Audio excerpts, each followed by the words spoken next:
Teman-teman, kalau kita perhatikan ya, pondasi Ka'bah itu dikelilingi batu marmer berwarna putih yang disebut syazarwan.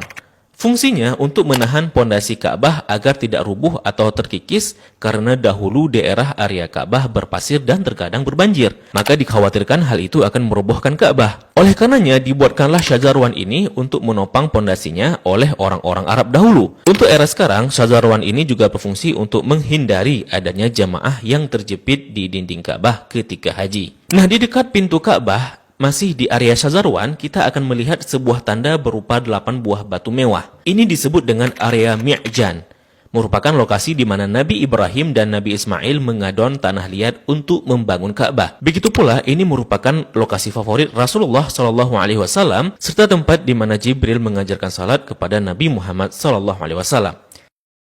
Kain yang menyelimuti Ka'bah ini disebut dengan kiswah. Orang yang pertama kali menyelimuti Ka'bah dengan kiswah merupakan seorang raja dari Himyar yang bernama Tubba Abu Karb. Dahulu, orang-orang Arab menggantung syair-syair terbaik mereka di dinding Ka'bah sebagai bentuk kebanggaan budaya peradaban mereka dalam bidang sastra. Dan tahukah teman-teman, jika warna kiswah tidak selalu hitam. Pada awalnya berwarna putih bergaris merah dari Yaman. Kemudian menjadi putih, menjadi merah, kuning, hijau, dan yang terakhir hitam hingga sekarang. Tulisan kaligrafinya ditulis dengan benang emas bertuliskan ayat-ayat Al-Quran. Kiswah juga memiliki kain dalaman berwarna putih yang disebut bithana kiswah untuk meresap panas dari dinding Ka'bah. Biasanya kain kiswah diganti pada tanggal 9 Dzulhijjah dan bekasnya dipotong-potong untuk dihadiahkan kepada orang-orang tertentu. Nah, dari pintu Ka'bah, di sebelah kiri pojok Ka'bah tersimpan Hajar Aswad di dalam sebuah cangkang berwarna perak. Pintu Ka'bah sendiri berjarak 2 meter dari lantai.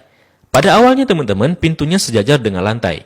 Namun karena terjadi perampokan isi Ka'bah, kemudian orang-orang Quraisy berinisiatif untuk meninggikannya. Nah, dalam perjalanan sejarahnya, pintu Ka'bah telah berubah-ubah baik bentuk, sendi maupun bahan bakunya. Pintu yang ada sekarang merupakan hadiah dari Raja Khalid bin Abdul Aziz, Raja Saudi, dan dilapisi emas murni 99 karat seberat 280 kg dengan total biaya 46 miliar.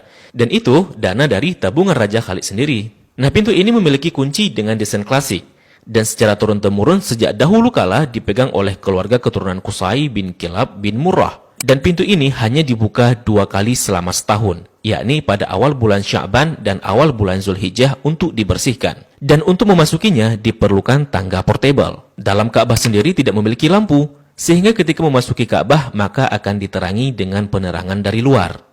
Nah, ketika kita memasuki ke dalam Ka'bah, maka kita akan melihat jika lantai dan dinding dalam Ka'bah dihiasi dengan batu marmer yang dominan putih. Marmer hijau menghiasi lantai dengan bentuk persegi yang dihiasi oleh marmer coklat di sampingnya. Kalau kita salat di dalam Ka'bah, maka garis ini bisa jadi batas safnya. Kalau diperhatikan, maka di sudut terdapat potongan marmer hijau.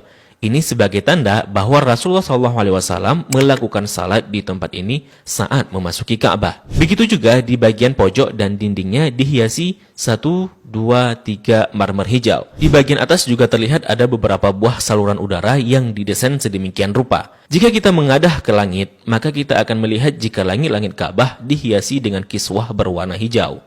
Jika diperhatikan, maka terdapat tulisan Ya Manan yang artinya Maha Pemberi. Kemudian di bawahnya sebelah kanan bertuliskan Ya Dzal Jalali yang artinya yang memiliki keagungan. Lalu di sampingnya bertuliskan Wal Ikrami yang artinya yang memiliki kemuliaan. Di bawahnya tertulis penggalan surah Al-Baqarah ayat 144 yang berbunyi Qad nara taqalluba wajhika fis sama'i falanuwalliyannaka qiblatan tardaha fawalli wajhaka syatral masjidil haram. Kemudian di tengahnya bertuliskan kalimat tauhid La ilaha illallah Muhammadur Rasulullah. Dilanjutkan di bawahnya bertuliskan surah Ali Imran ayat 96 dengan bunyi Inna awwala baitin wudi'a lin-nasi lalladzi bi Bakkata mubarakan wa hudan lil alamin. Kalimat ini tertulis berulang-ulang hingga memenuhi dinding atas dan langit-langit Ka'bah. Di bagian atas terlihat jika langit-langit Ka'bah ada 3 penyangga yang kemudian ditopang oleh 3 tiang dari kayu dengan diameter 44 cm dengan jarak antara tiang 2 meter sekian. Tiang ini dihiasi dengan 6 hiasan cincin terbuat dari emas.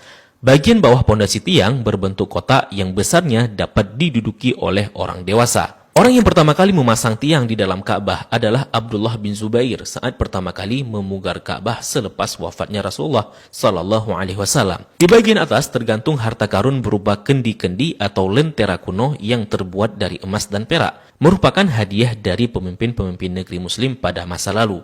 Kalau ditanya, kenapa kendi-kendi ini masih digantung? Ini merupakan tradisi yang sudah ada sejak masa silam.